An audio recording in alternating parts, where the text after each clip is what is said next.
Basically, I teach in that law that one person cannot achieve greatness by themselves. These people principles will do two things for you. Now, there's a lot of people think attitude is everything, and it's not. People principle number 16, the foxhole principle. The foxhole principle says, when preparing for battle, dig a hole big enough for a friend. We kind of want someone in there with us, don't we? Aristotle said, in poverty and other misfortunes of life, true friends are a sure refuge.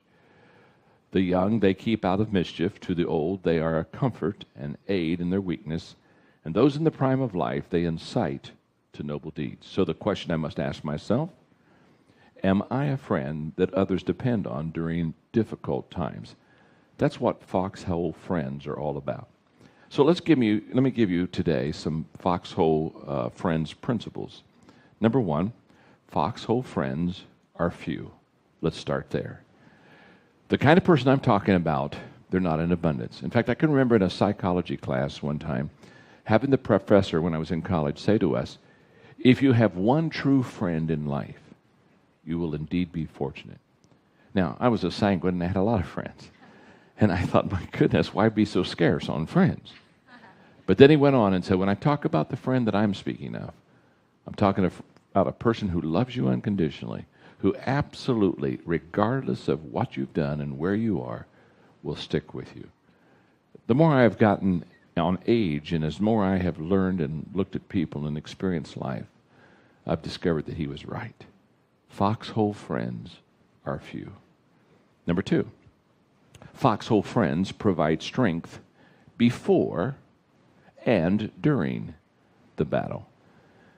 Having someone beside you fighting during a battle is a great help, but even before the battle, and this is so true I've discovered, simply knowing that someone believes in you and will fight for you is uplifting.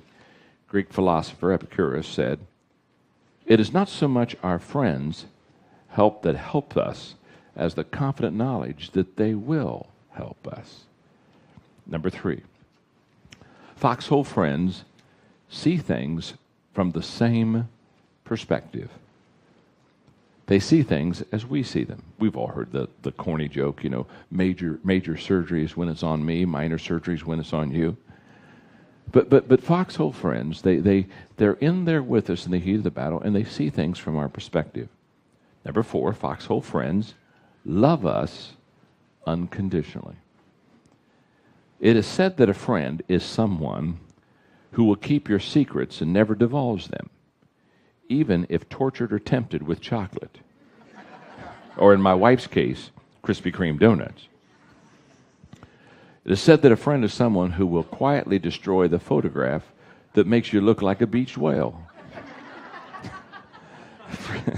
A friend is someone who knows you don't know what you are talking about, but will let you reach that conclusion independently. I love that one, don't you? They know you don't have a clue, but they'll just let you figure that out on your own.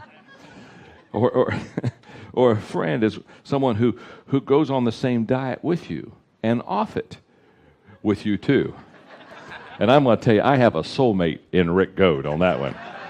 I mean, I am here to tell you, this boy and I have many, many times committed food sins that we won't talk about. And then there's those skinny people like Tim who eats like a horse and still stays skinny. I tell you, life is not fair. Let's review for a moment the trust people principles. The bedrock principle, trust is the foundation of any relationship. The situation principle, never let the situation mean more than the relationship. The Bob principle, when Bob has a problem with everyone, Bob is usually the problem. The approachability principle, being at ease with ourselves, helps others be at ease with us. And the foxhole principle, when preparing for battle, dig a hole big enough for a friend. Let's go now to the investment stage, which basically asks the question, are we willing to invest in others? And there are 5 people principles in this stage. Number 17, the gardening principle. The gardening principle says all relationships need cultivation. Samuel Butler said, friendship is like money. easier made than kept. And the question that I must ask myself is, do I occasionally or continually cultivate my relationships? Ways to keep cultivating important relationships. What does it mean to cultivate a relationship? Whether it is as a spouse, a parent, a friend, you can start to cultivate a healthy, growing relationship by focusing on the following 6 things. Number 1, commitment. Researcher Dr. Alfred Kinsey observed, there may be nothing more important in a marriage than a determination that it shall persist. With such a determination, individuals force themselves to adjust and to accept situations which would otherwise seem sufficient grounds for a breakup. Scott Peck wrote a classic work on human psychology in the late 1970s called The Road Less Traveled. Since that time, he has offered ever-increasing insights from his lengthy practice as a psychiatrist, and one of his points involves laziness. These next 3 lines are major. Dr. Peck says, laziness is a contributing cause of evil, a primary cause of psychological illness, and the main reason that Americans are increasingly failing at human relationships. He notes that meaningful relationships require commitment and work. Those who are lazy are seldom willing to expend that kind of energy. Many marriage counselors would concur that laziness is the major cause for failure of marriages. Too often people know what needs to be done to restore a relationship, but won't put forth the effort. Relational sloth has become an epidemic that we must honestly address. Commitment. The second thing to know about the gardening principle that I think is important is number 2, communication. To keep cultivating a relationship, you have to keep communicating the relationship. Early in our marriage, Margaret and I discovered that we were going to have to really work in this area, that this was not a strength, especially of mine. She would ask me how my day went, and I would say it went fine, it was a good day. But basically, sometimes I'd be very worn out, and I really wouldn't get into everything that happened. And we realized that was really becoming very unsatisfactory in the relationship, and the communication wasn't what it should be. So probably in our 4th or 5th year of marriage, we did something that we've been doing now for, my goodness, for the last 30 years. And that is that we carry with us a little notepad or a card or something that we can write on. And when anything happens during the day that is kind of fun or exciting or newsworthy or whatever, we have made a commitment to each other that we'll write it down on the card, and we won't share it with anyone else until we have first shared it with each other. What I discovered is that after you've said something about a half a dozen times, by the time you get home, it isn't any fun anymore. It's old news. And so therefore, I called her this morning, probably about 9 o'clock. We talked for about 20 minutes. I called her this evening, probably for about 20 minutes again. And I shared with her everything that happened. I talked to her about what we did this morning. I talked to her about going out and playing a little bit of golf this afternoon. And she talked to me about her day. And what we've discovered was the way to continually communicate is don't share with others something until you've shared with your spouse first. Then it becomes exciting. Continual communication. That's the gardening principle in this relationship. Number 3 is friendship. Critic Samuel Johnson remarked, if a man does not make new acquaintances as he advances through life, he will soon find himself left alone. A man, sir, should keep his friendship in constant repair. That goes for old friendships as well as new ones. I think we sometimes take for granted the people closest to us, and as a result, we neglect to try being good friends to them first. Number 4, memories. In the gardening principle, the willingness to create memories is very important. Here's what I believe. For example, your children. Your children won't remember what you bought them for Christmas when they get older. They won't remember all the stuff that you've done for them as far as gifts, etc. But they will remember the memories, the things you did with them. That's what lasts. And so many times we do not concentrate nor commit ourselves enough to making memories like we should. It's something that I have really worked on. It's something that I have really majored on in our family of saying, what are we going to do? In fact, Margaret and I every year map out our year and we ask ourselves, do we have 4 or 5 events or situations that are going to create memories this next year for ourselves and for our children. Number 5 is growth. In the gardening principle, you've got to have growth. And Benjamin Franklin said, promise may get friends, but it is performance that keeps them. When you begin any friendship, it is filled with promise, but you have to find ways to keep it fresh and strong so that it continues to have potential and not just good memories. One way to do that is to grow together. See, growth is intentional, but growing together is even more intentional. One of the greatest decisions that Margaret and I ever made was in 1974. When I decided that I was going to put myself on a personal growth plan, she said, well, then I will too. And together, for all these years, we have been on a personal growth plan. We've taken the journey together. I think one more thing needs to fit into the gardening principle. And the best way I can say that is just number 6, spoiling each other. Just practice spoiling the people that you love. Voltaire wrote, if the first law of friendship is that it has to be cultivated, the second law is to be indulgent when the first law has been neglected. Just spoil the person that you love.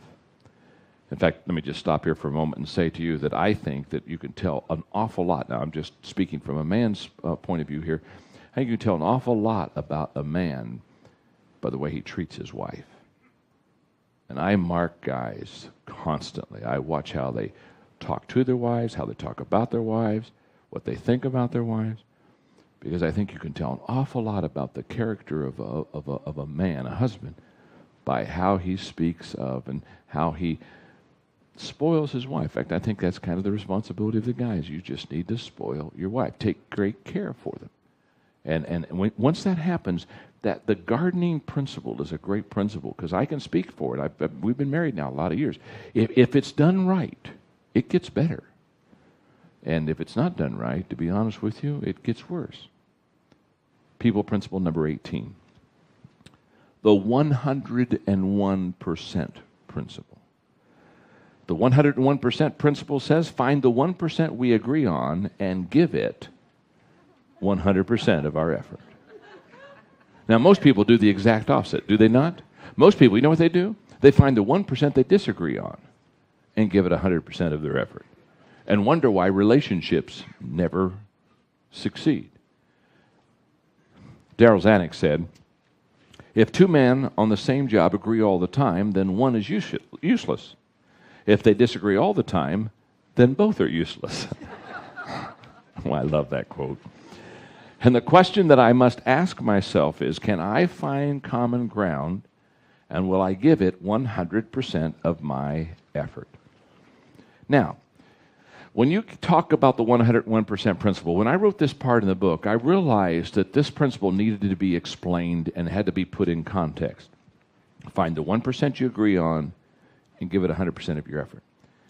Because if somebody doesn't lay some ground rules to that, we could spend the rest of our time just trying to give that 100% effort to that 1% that we... So I knew I had to contextualize it correctly, and I tried to do it for you in your notes here. When do you practice? When do I practice the 101% principle? It is an incredible tool in anyone's relational toolbox. However, it's not something that can be pulled out and used all the time. I say that because this principle takes a big commitment of time, energy, and thinking. Therefore, before practicing this principle, you need to ask yourself some questions, such as, number 1, is the person worth the commitment? Now, when I speak concerning is the person worth the commitment, I'm not trying to make some people less of worth, but what I'm speaking of is in the relationship that you have. Is that person, for example, if it's a family member, they're worth the commitment. If it's just some kind of a fringe acquaintance out there, they probably aren't worth the commitment. So I'm trying to get you to close in and prioritize on that issue. Or number 2, another question.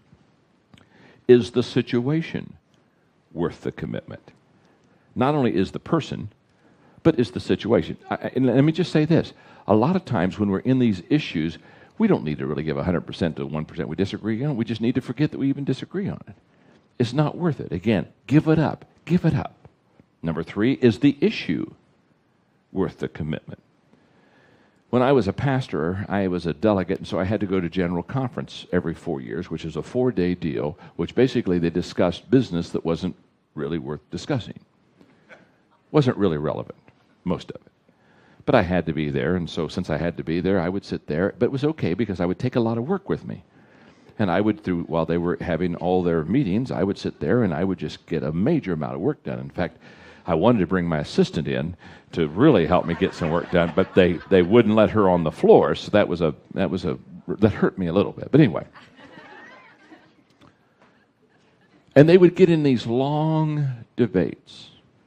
And there'd be times when I would think that maybe their thinking was a little shallow, and I could certainly give some insight to it. But I didn't really want to get involved with it, so I had a card, and the little card was I just kept it on my desk, and the card just basically said, "Is this issue really important?" And every time I'd start to get involved, I'd read the card and think, "Nah, it's not that important," and I'd just let it pass. Now, what I'm saying is, this 101% principle, when you give 100% of your effort to the 1% you disagree on, is the person worth it? Is the situation worth it? Is the issue worth it? Those are things you've got to go through before you give this 100%. And number 4, is the return worth the commitment? Now, those questions, I think, will help you keep everything in context. Now, let's talk about a 101% return. Practicing the 101% principle can benefit you in many ways. Here are 6. Number 1, it allows you to build a foundation for change. That is so true. Now just stay right with me in your notes. It allows you to build a foundation for change. This next line is really important. Change always begins on common ground. Now, I don't have time in this session, obviously, to talk to you about change, but let me just say something. When people want to bring about changes, usually they think of their differences or their disagreements. We've got to change it because they're doing this and we're doing this and we want to do that. Can I tell you something? Whenever you want to bring change about in your organization with your people, never start with your differences. Always start with your similarities. Common ground. And the 100% principle really lets you do that. Number 2, it prevents unnecessary conflict. General Ulysses S. Grant said, "There never was a time, in my opinion, some way could not be found to prevent the drawing of the sword." Number 3, it reduces the odds of making enemies. You can see that very quickly. Emerson observed, "He who has 1,000 friends has not a friend to spare, while he who has one enemy will meet him everywhere." Number 4, it keeps something of value that could have been lost. How many potentially rewarding relationships have you missed because you focused on differences instead of common ground? How many potential friends have slipped through your fingers? How many productive business associations have you forfeited? Former New York Yankees manager Joe McCarthy observed, "Any manager who can't get along with a 400 hitter is crazy." Good stuff. Number 5, it helps you to feel good about your part of the relationship. In other words, when you and I are given 100% to this 1%, it makes us feel very good because we know that we're doing our part to make the relationship work. And number 6, finally, it enables you to make the best of difficult situations. The happiest people don't necessarily have the best of everything. They just make the best of everything. Adopting the 101% principle makes the best of every relational opportunity, and no one can be expected to do more than that. People principle number 19, the patience principle. The patience principle says the journey with others is slower than the journey alone. In fact, anonymous here, for the friendship of 2, the patience of 1 is necessary. The question I must ask myself, do I take others with me even when it's inconvenient? Now, I've just got to, before I teach the patience principle, I just have to tell you, I'm weak in this area. This is not a strength of mine. I'm not bragging, I'm just telling you that when I teach or when I write, I feel very uncomfortable if what I say makes me look better than I am. And so the only way I know how to do that is when I'm not very good at something, to stop and tell you I'm not very good at it. And so when I wrote this patience principle, sometimes when I write stuff, it puts me under conviction. You understand? I can remember still in school. You know what I hated in school? I hated more than anything else review day, where the teacher would say, now, on Thursday, we're going to spend the whole day reviewing what we've studied for the last 6 weeks because we're going to have a test on Friday. And I would raise my hand every time and say, do I have to come? Well, of course you have to come. Why would you ask that? Because I got it the first time. I mean, if you had got it the first time, why should you have to? I took notes the first time. Here's the thought. Let everybody else take notes the first time, and we won't have to have a review day. Well, I still came to review day. But I don't have, patience is not my strength. And so as I teach this principle, just understand, if those who know me best were up here, they would basically say they should teach it instead of me, okay? And that I should be taking notes. But let's go on. I constantly cast vision for people in my organization, and then I left them behind. Not a good thing for a leader. I had to learn to connect with people and develop patience. These are two critical steps in relationship building. Patience without connection means the relationship lacks energy. Connection without patience means the relationship lacks potential. Connection with patience means the relationship has energy and potential. If you want relationships to last, you need both energy and potential. So how do you become more patient in relationships? Number one, prioritize patience as a virtue worthy of developing. Aristotle said the greatest virtues are those that are most useful to other persons, and patience is such a wonderful virtue for other people. The problem is you can't pray for patience. If that would be it, I'd already have it. You have to go through trials for patience. And so I usually pray, say, God, now that I look at how I get it, I'd rather not have it. That's just an honest person here, and that's why I don't have it to this day. Number two, understand that it takes time to build good relationships. We know that.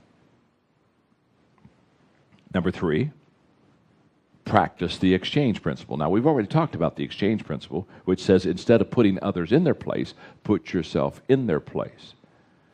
But that is so important. To develop patience, you need to appreciate how other people think and be sensitive to how they feel. Every person thinks his problems are the biggest, his jokes are the funniest, his prayers should get special attention, his situation is different, his victories are the most exemplary, and his faults should be overlooked. Doesn't that fit all of us? And number four, realize that people have and create problems. When it comes to people, there are good news and bad news. The good news is that some people in your life are going to be the source of your greatest joy.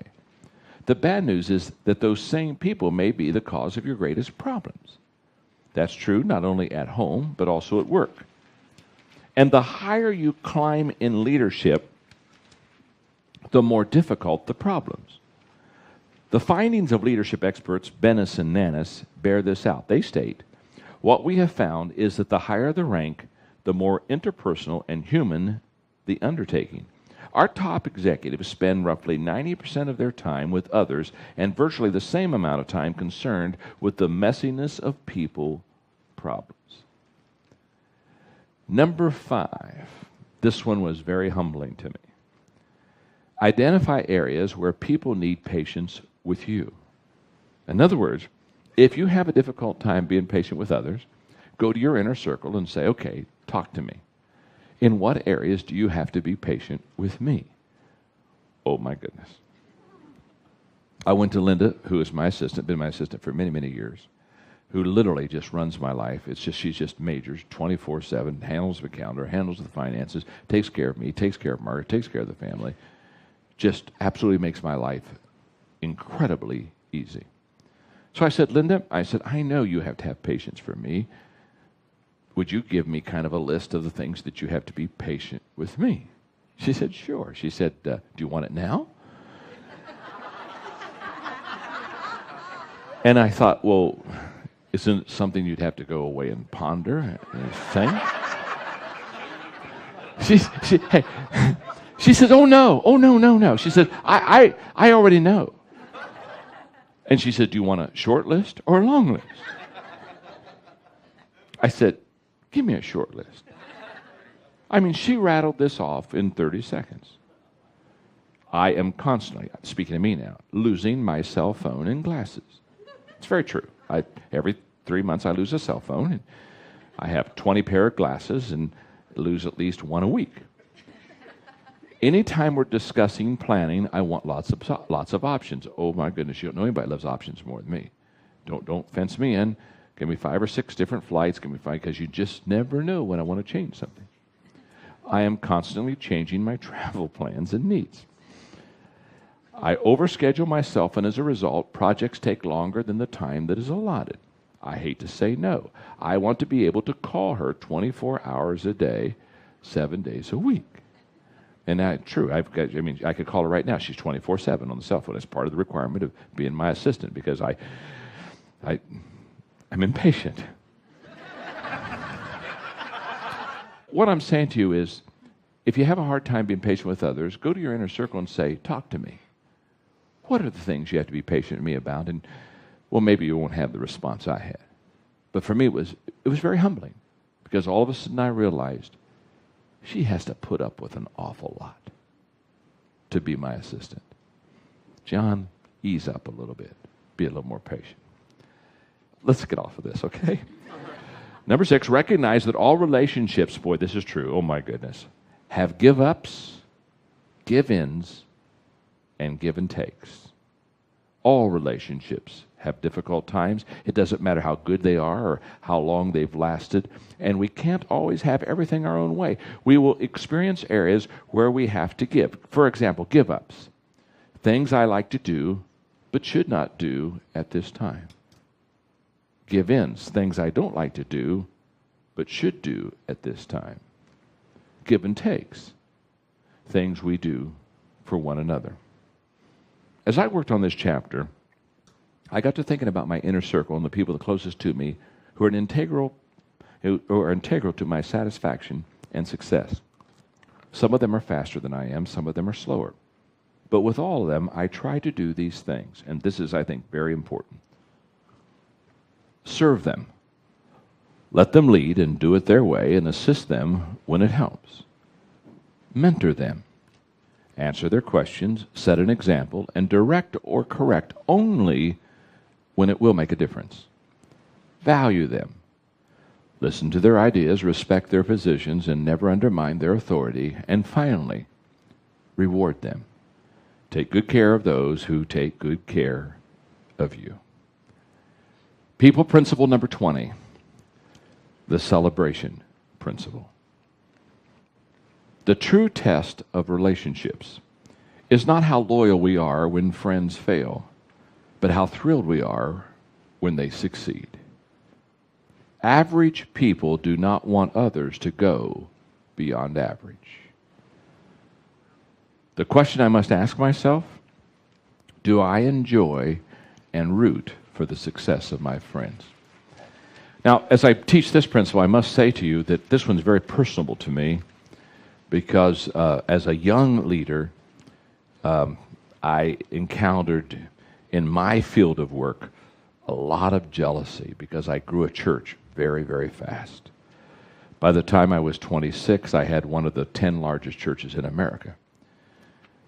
And it wasn't any fun.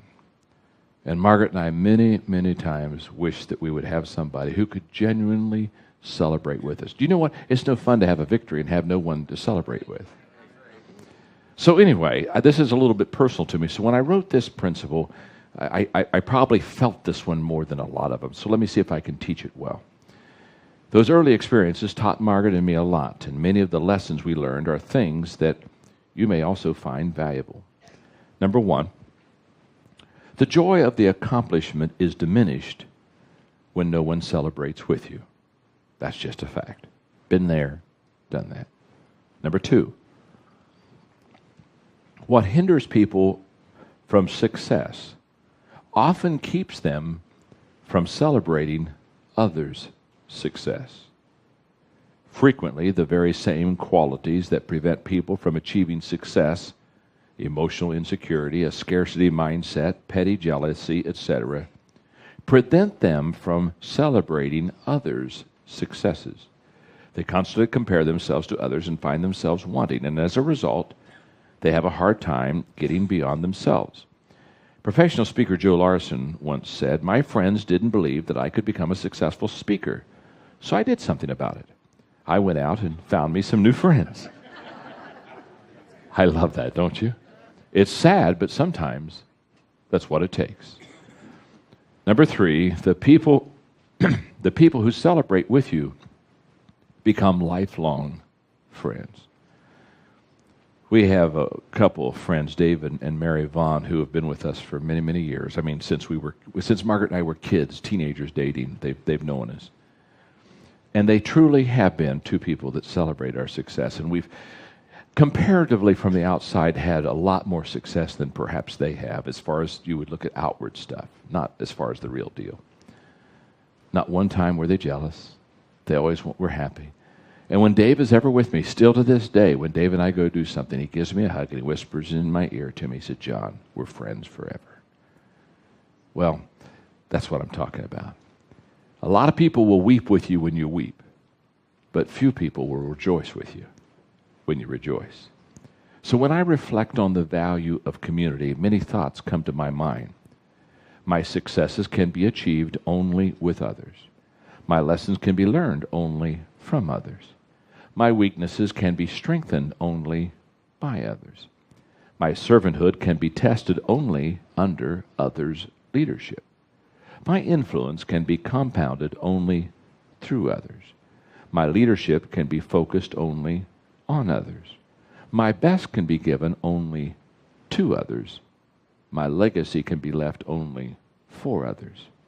So, I should commit myself to and celebrate with others.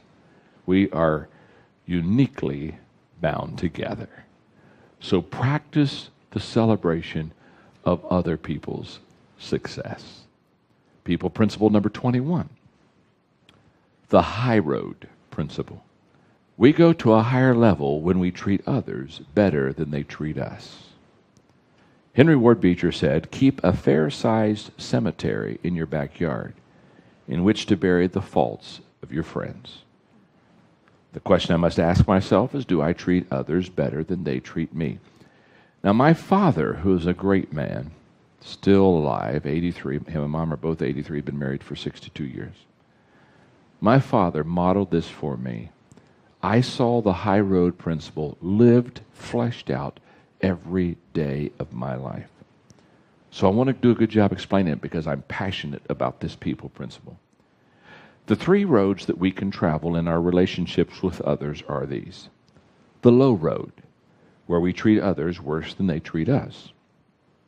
The middle road, where we treat others the same as they treat us. Or the high road, where we treat others better than they treat us. The low road damages relationships and alienates others from us. The middle road may not drive people away from us, but it won't attract them to us either. It is reactive rather than proactive and allows others to set the agendas for our lives. The high road helps to create positive relationships and attracts others to us. It sets a positive agenda with others that even negative people find difficult to undermine. High road travelers. The high road truly is the path less traveled. I say that because taking the high road requires thinking and acting in ways that are not natural or common. However, I love this statement. Those who practice the high road principle become instruments of grace to others and recipients of grace for themselves. And I have observed that high roaders have several things in common. Number 1, high roaders understand that it's not what happens to you, but what happens in you that really matters. David Brinkley observed, a successful man is one who can lay a foundation with the bricks others have thrown at him. Number 2, high roaders commit themselves to traveling the high road continually. Nearly anyone can be kind in the face of unkindness every once in a while.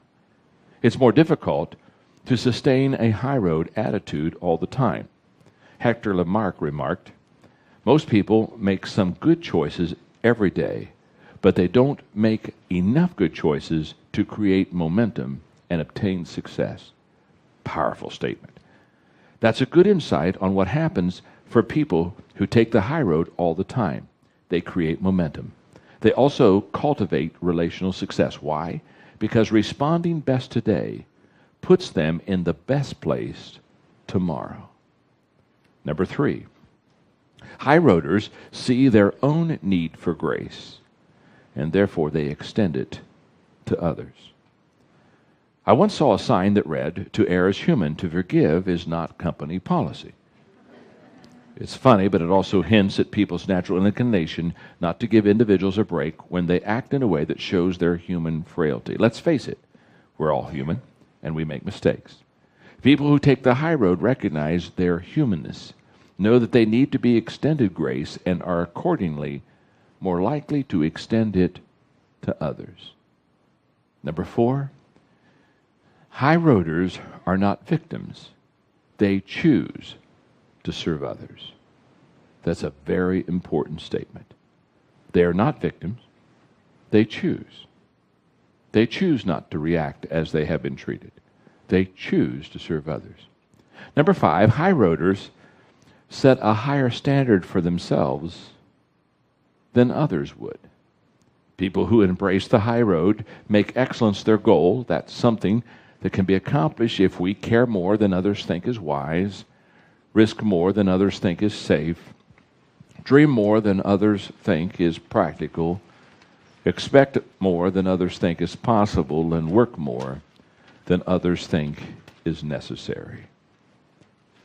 Number 6, high roaders bring out the best in others. Again, Goethe was right when he said, "Treat people as though they were what they ought to be, and you will help them become what they are capable of becoming." Number 7, high roaders bring out the best in themselves. Making it your practice to always treat others the best that you can affects the way that you see the world and yourself. President Lincoln said, "Die when I may, I want it to be said of me by those who knew me best that I always plucked a thistle and planted a flower where I thought a flower would grow." That is what the high road principle does to a person's heart over the course of time. It plants flowers where thorny weeds once thrived. If you need a little help moving to a high road, then follow these directions. Stay on Kindness Street as long as possible. Turn on Forgiveness Avenue. Avoid Get Even Alley because it is a dead end. Climb to the top of the hill, for there you will see the high road. Take it and stay on it. And if you lose your way, ask God for help. The high road is often not the easiest road, but it's the only one that leads to the highest level of living. You have no idea how much I believe that people principle.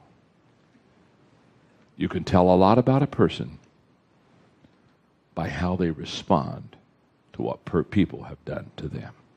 Okay. Let's review the investment people principles. The gardening principle says all relationships need cultivation.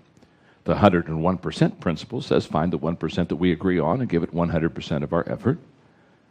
The patience principle says the journey with others is slower than the journey alone. And the celebration principle says the true test of relationships is not how loyal we are when friends fail, but how thrilled we are when they succeed.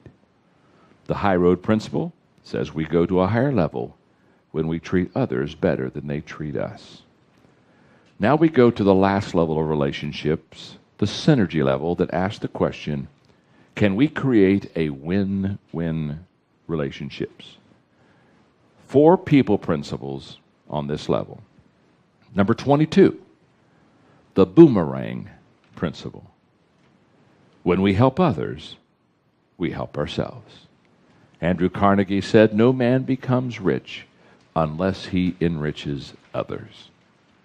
Great statement. The question I must ask for myself, do I experience a return when I help others? What I have observed is most people treat life like they're in Vegas and they're working the slot machine. They want to put in as little as possible and get out as much as they possibly can. They're slot machine people.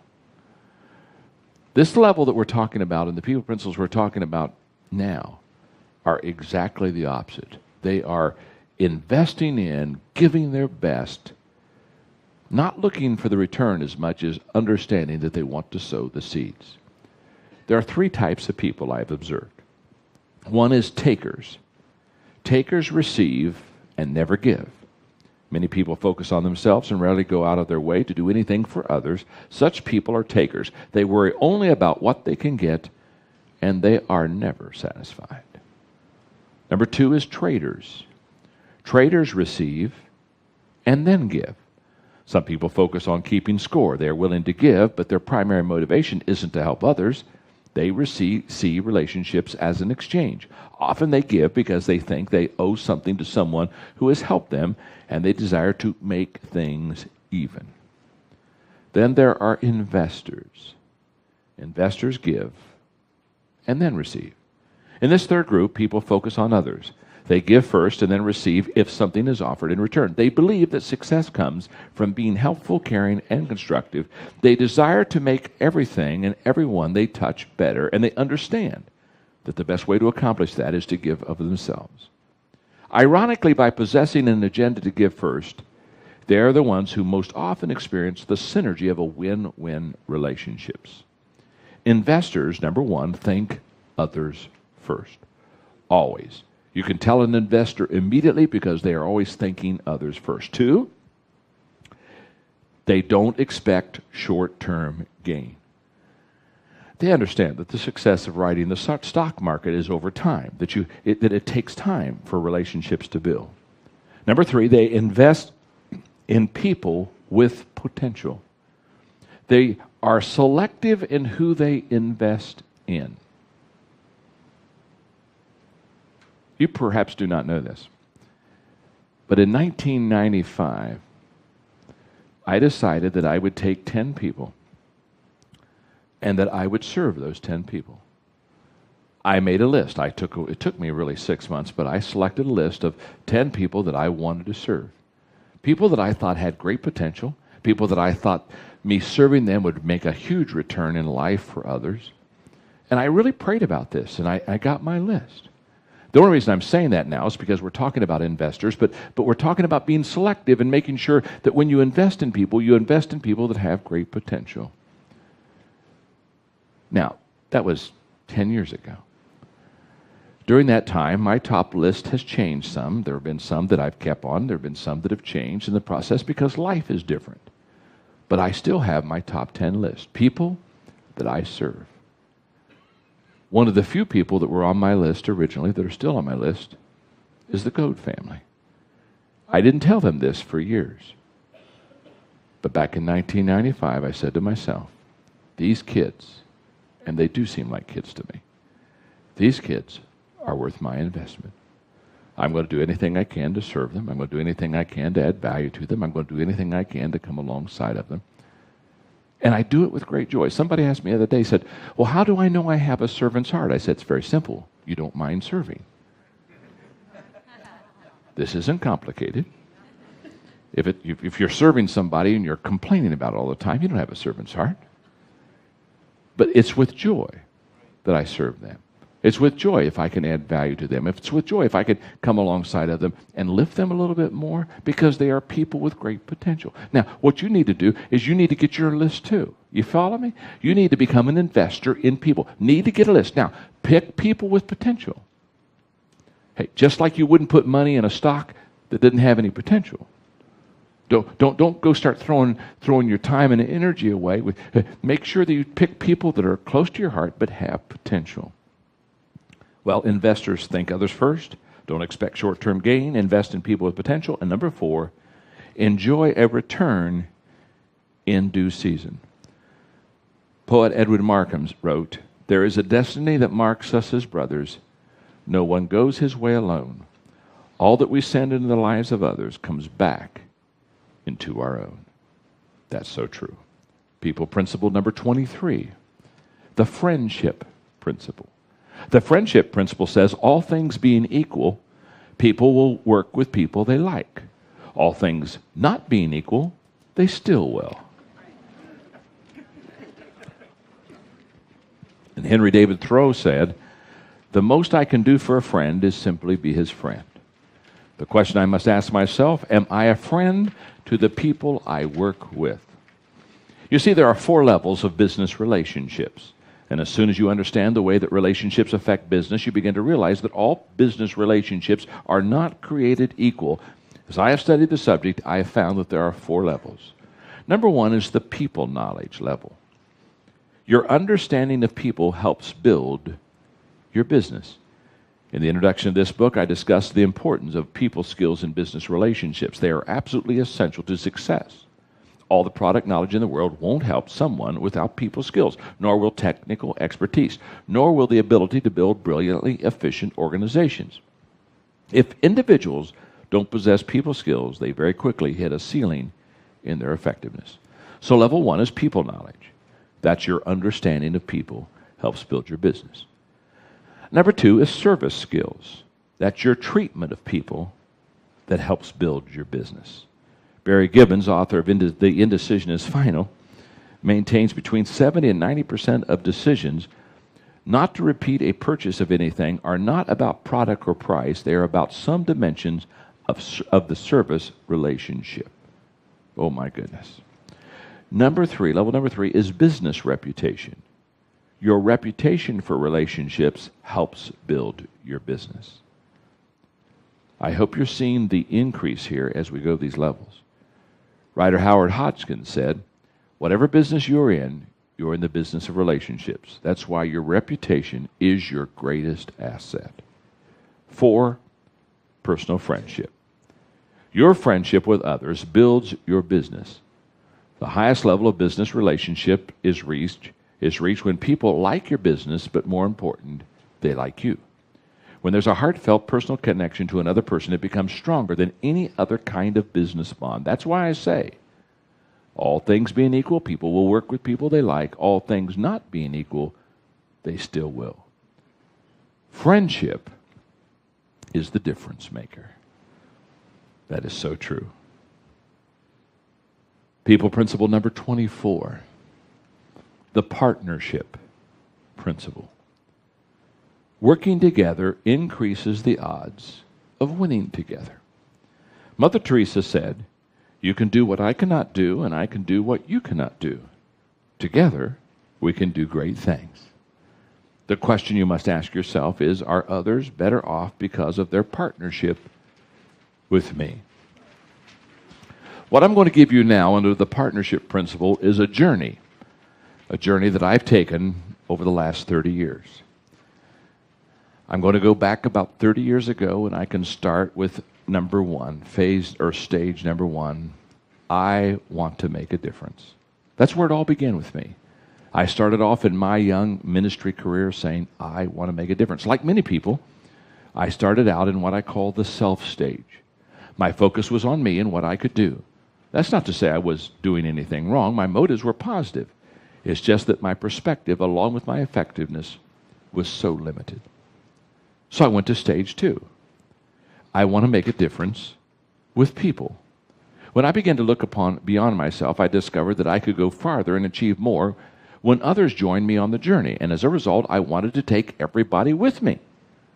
It didn't take me long to realize that this was a mistake. Here's why. Not everyone should take the trip. That speaks of passion. Have you ever worked with people who said that they were on board with you and believed in what you were trying to accomplish, yet you kept having to talk them into doing their part? Those people have no passion for their work. They may want to take the ride, but they have no interest in pedaling. Take them on, and they will wear you out. Not everyone wants to take the trip. That deals with their attitude. Some people simply don't believe in you or what you're doing. That doesn't mean you're wrong, nor does it make them wrong. It just means you shouldn't try to take them with you. And then, not everyone can take the trip. That deals with ability. The difference between a partnership and a rescue mission is capacity. You can mark that one. Some people may want to make a difference, but they have no ability to affect what you're doing. You cannot afford to partner with someone with who there is no fit. The main lesson I learned during this phase is that I should try to build relationships with everyone, but I should forge partnerships with only a few. Now, do you see the journey? I want to make a difference. I want to make a difference with people. Stage 3, I want to make a difference with people who want to make a difference. English statesman Henry Van Dyke observed, "In the progress of personality, first comes a declaration of independence, then a recognition of interdependence." I want to make a difference with people who want to make a difference, but there's a higher stage than that, stage 4. I want to make a difference with people who want to make a difference doing something that makes a difference. Wow. Only at this time of my heart have I entered what I call the significance stage. I have many rewarding relationships, partnerships, and together we are doing many things that are making a positive impact by helping others. I can't imagine anything more rewarding. Rabbi Harold Kushner remarked, this is a great quote, "The purpose of life is not to win. The purpose of life is to grow and to share. When you come to look back on all that you have done in life, you will get more satisfaction from the pleasure you have brought into other people's lives than you will from the times that you outdid and defeated them." That's so true. I shared briefly about Equip, which is my nonprofit organization that's right now training and equipping 1 million leaders internationally. And we're now on a journey that by 2020, we will hopefully train and resource 50 million leaders. And this experience of just training 1 million leaders is huge because 3 years ago, I cast the vision and everybody looked at me and said, "Do you think it's possible?" And I said, "I really don't know if it's possible, but it is my vision." And so we began to bring like-minded people together. And people that would financially give, people that would be trainers, because our trainers go every 6 months to some place in the world and they train for 2 days for 3 years. So they have to go 6 times and they pay their own expense. One of the reasons why we can train leaders for $15 per leader and resource them like we do is because we have so much support and help in partnerships. So Margaret and I were talking one day and we said, what are we going to do for the people that really partner with us in this major, major leadership venture? And Margaret said, "John, I think you ought to give them a ring." And so Margaret designed a ring, and it's on my finger. I have it. The president of Equip has it. The senior vice president. There's just 3 of us now, and it's a ring with the globe of the world on it, and it has Million Leader Mandate and has Equip. And this is going to be for not a lot of people. There are only about 200 people that are really making it happen. Can you imagine 200 people are financially and physically training 1 million people? But a year from this coming summer, we'll all go on a week cruise, the 200 people. And during that week, we'll have a lot of fun. I'll provide an awful lot of entertainment. I'm going to bring a lot of fun stuff on the ship, and we're going to laugh, just celebrate together our Million Leader Mandate, because by that time we will have trained 1 million leaders. But one night, I will bring them to the room, and I will personally give each one of them that I have paid for, Margaret and I paid for out of our own pocket, not out of our ministry pocket. I will give them one of these rings to wear for the rest of their life, knowing that they were one of 200 people who were a part of the Million Leader Mandate. Let me tell you something. I would rather train 1 million leaders with 200 people in partnership than to do what little I can do just by myself. Partnership, doing it together. That's what makes it so wonderful. And that's what the partnership principle is all about. People principle number 25. Did you ever think that we would get here?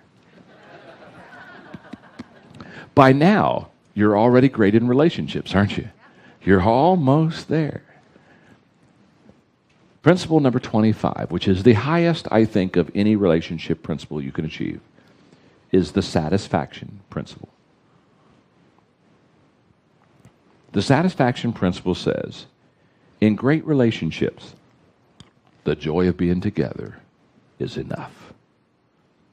A joy shared is a joy doubled. And the question I must ask myself is, do my closest friends enjoy just being with me? Jack Benny and George Burns had an incredible friendship, and George Burns said about their friendship one time, and I have in your notes, Jack and I had a wonderful friendship for nearly 55 years. Jack never walked out on me while I sang a song, and I never walked out on him while he played the violin.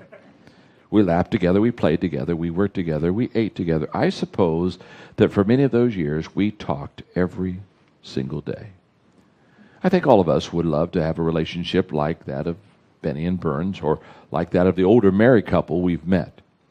But how do we get there? The foundation is built upon all the previous people principles in this book. A lasting relationship begins as a healthy relationship. Beyond that, I believe that 4 factors help to create the right climate for relationships where simply being together is enough. Number 1, shared memories. Create a bonded environment. Many years ago, early in our marriage, when Margaret and I had no money, but I was beginning to get invitations to travel and beginning to get invitations to speak, we sat down one day and I said to her, I don't want to have all these wonderful experiences and come home and tell you about them. I just don't want to do that. Now, either I can say no to them, or else when I'm going to something that's going to be a lot of fun, we'll just borrow some money so that you can go with me. And probably for the first 5 to 7 years of our marriage, there would be maybe once or twice a year where I was going to go do something that seemed to be an awful lot of fun, and we would go to my parents or go to Margaret's parents, and we would borrow money to take the trip together. Now, fortunately, that doesn't have to happen now, and Margaret can go with me anytime she wants to go, at any place, and we enjoy our travels together. But here's what I want to say to you. Why do I want to get to my old age and not have shared all the fun things and the memories with my best friend? It doesn't make sense. Number 2, growing together creates a committed environment. Beginnings and endings are often much easier than hard work of sustaining the relationships. Why? Beginning relationships possess the excitement of starting together, where continuing relationships possess the commitment of sticking together. But if you'll do those first 2, lasting relationships possess the joy of staying together. So what is the bridge that spans the gap between relationships that start together and those that stay together? The answer is growth. People who grow together become more committed to one another, and they are usually happier. Number 3, mutual respect. That creates a healthy environment. On her 25th wedding anniversary, Abigail Van Buren put the following letter to her husband in her syndicated Dear Abby column. Dear Mort, today is a very special day for me. It's my 25th wedding anniversary. And I have this to say. I had a mother and father who really loved each other, so I know what love is. I've worked hard to see 2 teenagers safely through their traumatic teens, so I know what satisfaction is. I have prayed and my prayers have been answered, so I know what faith is. I have had by my side the kindest, gentlest, most considerate human being I've ever known, so I know what joy is. I love you. Respect within a relationship creates a healthy environment because it produces 2 things. First, it creates trust, And as you know, trust is the foundation of all relationships. Second, it engenders servanthood. People almost can't stop themselves from helping and serving someone they deeply respect. As Albert Einstein said, only a life lived for others is worthwhile. Number 4, unconditional love creates a safe environment. Children's author Dinah Maria Mullet-Craig wrote, "Oh, the inexpressible comfort of feeling safe with a person having neither to weigh thoughts nor measure words, but to pour them all out, just as they are, chaff and grain together, knowing that a faithful hand will take and sift them, keep what is worth keeping, and then with a breath of kindness, blow the rest away." When somebody loves you with no strings attached and with no personal agenda, it's the most freeing thing in the world. It creates a safe environment wherever you are. I was on a plane recently, and Margaret happened to be traveling with me, but in this plane we were in 2 different seats, and we were both kind of in the aisles, and the guy who was sitting beside me asked me, he said, "Where's home?" And I pointed over to Margaret. I said, "Wherever she is, that's home." Now, I feel very fortunate to have her. I tell people all the time that the greatest decision that I ever made was to ask her to marry me. And I think about that daily. I try to tell her as often as I can. And on Valentine's Day 2004, I wrote her a note reflecting on our relationship. She's given me permission to share it with you. Margaret, it was about this time 40 years ago that we started dating. Although each year seems to be going by quicker than the previous one, our lives have been filled with memories. At 56, I have forgotten many, but the special ones are still today very real to me. I ask myself, were the memories special because of what we did or because we experienced them together? The answer is both. The specialness was greater because we were together. When we are apart, I look forward to our telephone time each evening. It's the highlight of my day. Why? It's because we both share our list of things that have happened to us that day. No, it's because we are once again together. I can remember the anticipation I felt when we were courting as I drove from Circleville to Chillicothe for a date night with you. I could hardly wait. The years have not diminished that anticipation to once again see you after I've been gone. That's why I call you as I leave the airport on my way home. Margaret, the joy you display when you see me again has stayed strong over all of these years. Each time I call, you answer the phone with an excitement that expresses to me that I am loved. I'll never forget the time you sold some of your high estate textbooks and bought a bus ticket so that you could surprise me and that we could have an evening together. Or the time you traveled from Nepal to Delhi to spend an extra night with me. Those extra efforts to be together are what have made our marriage so successful. A relationship never stays the same. It either grows closer or apart. 40 years after ours began, we still like to be together. Let's take a walk to the mailbox. Love, John. That's the highest level of relationships. The satisfaction level. Where the joy of just being together is enough. And I would wish that for you. That's why I wrote the book. I wrote the book, Winning with People, so that you would be able to win with people. And I would just encourage you, take the book and take the kit that the goats have put together and use it to study, use the workbook to grow yourself and grow the people around you so that you can truly be successful in the relationships that you have. There's a sequel book that comes out 6 months from now. It's called 25 Ways to Win with People. And the subtitle is How to Make a Person Feel Like $1 Million. It is people practices. This book is people principles. So I close with just a little teaser for you. I'm not going to give you all 25 ways to win with people, but let me give you, 3 or 4 of them. Such as create a memory and visit it often. Give others a reputation to uphold. Encourage the dream of others. Share a secret with someone.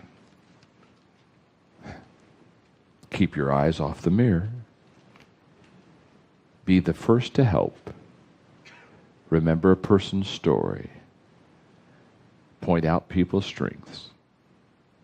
And help people win. That's just some of the 25 practices that you and I can engage in to really help in our relationships in their life. Well, I've hoped you've enjoyed the training, and I certainly have enjoyed the teaching. And to you, I wish you all the success, because the only happy lives I've ever seen are those that are filled with good relationships. Thank you very much.